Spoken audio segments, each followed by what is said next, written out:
নমস্কাৰ। কবিতাৰ শিৰোনাম এটি নাম নিদিবা আমাৰ সম্পৰ্কৰ। কবিতাৰ কথা তথা আবৃত্তি সুমন গগৈ।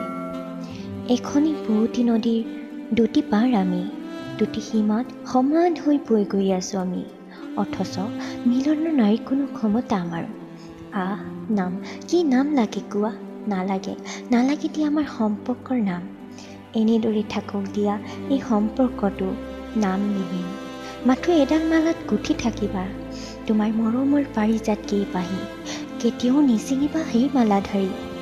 বন্ধুত্ব নহয় আমাৰ সম্পৰ্ক, প্ৰেম নাই নহয় প্ৰেম। তেতিয়া কি আমাৰ সম্পৰ্কৰ নাম? নিদিবা আমাৰ সম্পৰ্কটোৰ নাম। যদি ভাঙি যায় কষ্ট হ'ব, নোৱাৰিম সেই কষ্ট সহিব। সেয়েহে থাকক দিয়া এনেদৰে, সমাজত নিদিলেও হ'ব আমাৰ সম্পৰ্কৰ স্বীকৃতি।